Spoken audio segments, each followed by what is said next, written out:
सियार और सियारिन की कहानी। एक था सियार और एक थी सियारिन। जब सियारिन के बच्चे होने का समय आया तो उसने सियार से कहा, मुझे बच्चे जनना है, मेरे लिए कोई अच्छी सी गुफा खोज लो। सियार उसे शेर की गुफा के पास ले गया और बोला, देखो यह गुफा है, तुम इसमें रहो।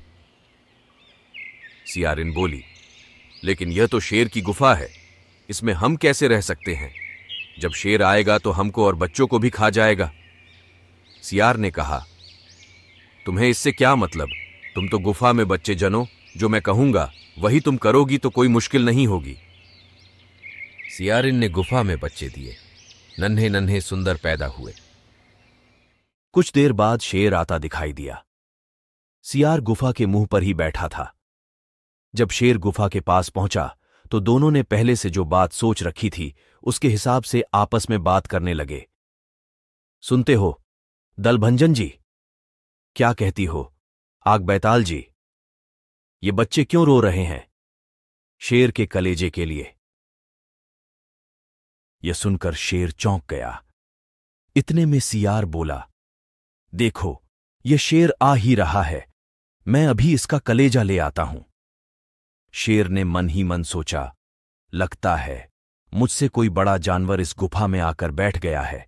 इसके बच्चे मेरे कलेजे के लिए रो रहे हैं, पता नहीं वह कितना बड़ा होगा। शेर वहां से भाग गया। रास्ते में उसे एक बंदर मिला। पूछा, शेर भैया इतना तेज कहां भागे जा रहे हो? शेर बोला, क्या कहूं, मेरी गुफा में कोई आ घुसा है और उसके बच्चे मेरे कलेजे के लिए रो रहे हैं। कोई जबरदस्त जानवर मालूम होता है, मैं तो अपनी जान लेकर भाग आया हूं।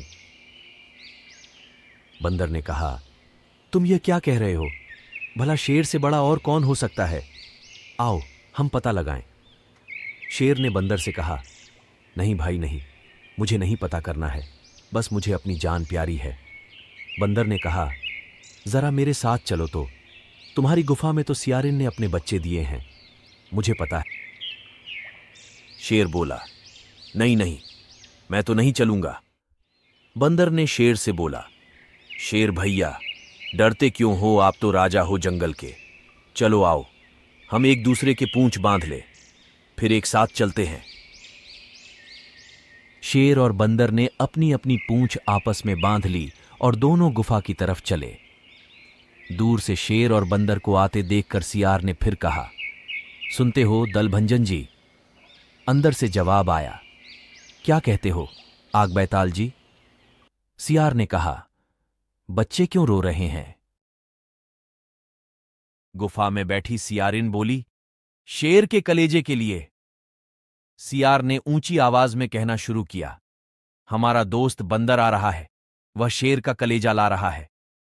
शेर बोला, हाय राम, मैं तो बेमौत मरा, लगता है कि यह बंदर इनका दोस्त है और मुझे ललचा फुसलाकर मौत के घाट उतारना चाहता है। यह सोचकर शेर ने जो जान लेकर भागा। बंदर उसके पीछे पीछे घिसटता चला।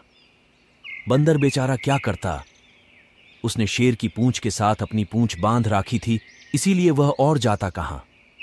आगे आगे शेर और पीछे पीछे बंदर, दोनों दूर, बहुत दूर चले गए। फिर तो सियार और सियारिन उस गुफा में आराम से रहने लगे। इस कहानी से यह सीख मिलती है कि हमें सही समय पर अपनी बुद्धि का सही प्रयोग करना चाहिए, जिससे आने वाली मुसीबत से बच सकते हैं।